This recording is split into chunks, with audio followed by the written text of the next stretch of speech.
Hello and a very warm welcome to all our viewers in Nigeria and around the world to Global TV News Cycle, live in Nigeria's capital, Abuja. I'm Uyi Agumofwegwe.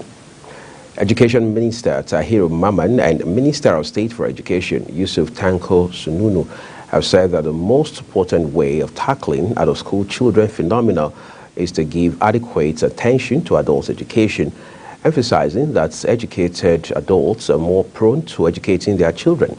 Speaking today at a briefing session with the leadership of the National Commission for Mass Literacy, Adults and Non-Formal Education, Tahiru Mamman said one of the fundamental ways to deal with the ever-increasing number of out-of-school children is to educate the parents, adding that an educated parent is more likely to educate their child. Briefing the two ministers earlier, Director General of the National Commission for Mass Literacy, Adults and Non-Formal Education, Simon Akbama, told the ministers that investment in the adult education subsector has the potential of not only improving the overall literacy level of the country, but will also drastically reduce the number of out-of-school children in Nigeria. The National Executive Councils of the Nigeria Labour Congress and the Trade Union Congress of Nigeria on Wednesday night suspended their nationwide strike over an alleged assault on President of the NLC, Joe Ajaero. The union said the suspension followed the intervention of the National Security Advisor, Nuhu Ribadu.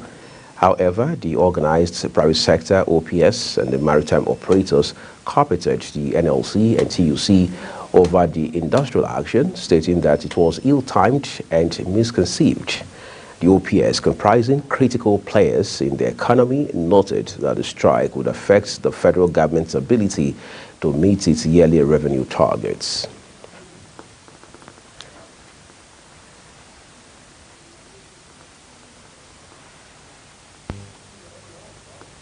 A bill for an act to establish the Federal College of Aviation Technology, Ilara Remo, Ogun State, has passed second reading on the floor of the Senate and in the aviation industry in the country. Olugbenga Daniel said that the establishment of the Federal College of Aviation Technology has become necessary, adding that the current structure was left unattended to. Senators spoke extensively on the bill and its importance to the development of aviation sector in the country. He said the bill was referred to the Senate Committee on Education and TED Fund for legislative input and to report back to Senate within 4 weeks. The National Working Committee of the People's Democratic Party, PDP, has released a schedule of activities ahead of Edo State governorship election. The timetable, which was signed by the party's National Organizing Secretary, Umar Bature, was released on Thursday after a joint meeting of the Board of Trustees and National Executive Committee of the party and its headquarters in Abuja. According to the timetable, the party's Congress, where its governorship candidate will emerge, will hold on Friday, 2024. According to the schedule of activities, registration of old and new members will hold between November 16 and December 7. December 14 is the last date for submission of ward register to the Directorate of Organization and Mobilization, while stakeholders' consultative meeting with the National Working Group will hold between December 19 and 20. Sales of expression of interests and ad hoc forms for the submission of already completed expression of interest and ad hoc forms.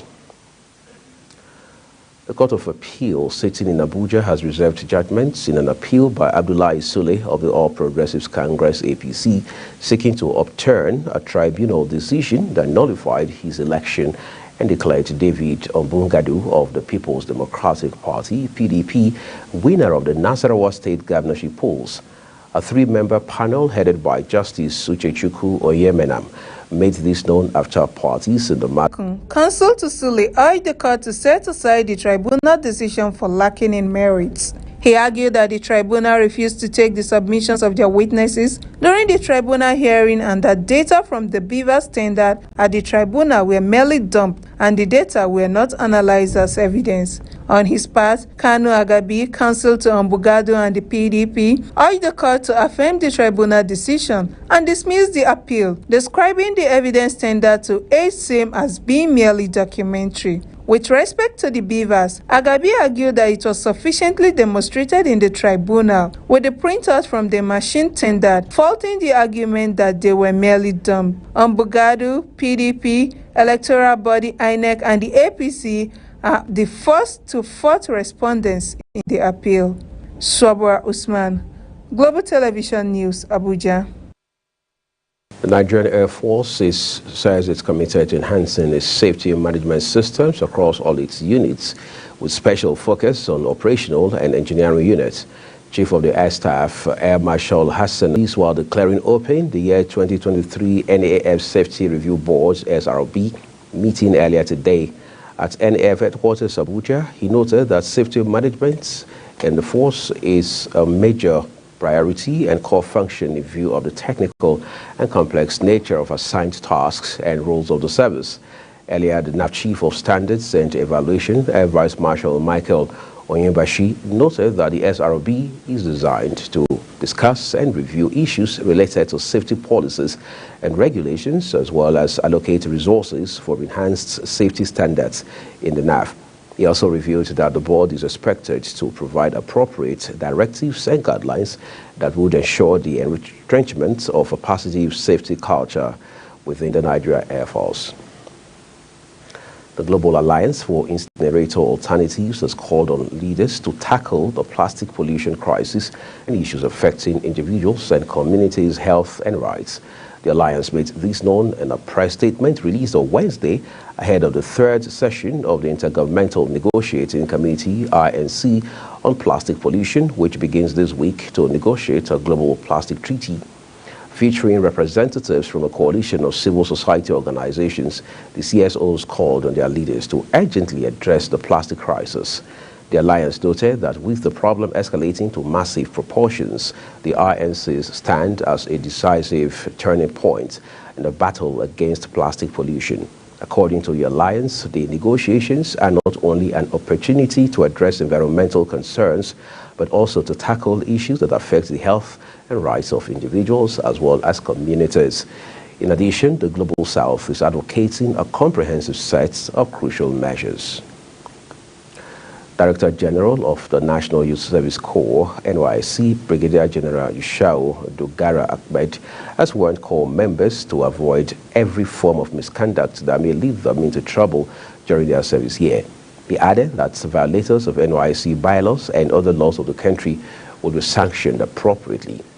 The DG stated this in his address to Corps members during his visits to NYSC Kano State Orientation Camp in Kusala Dam, Karaye, and Katsina State Orientation Camp.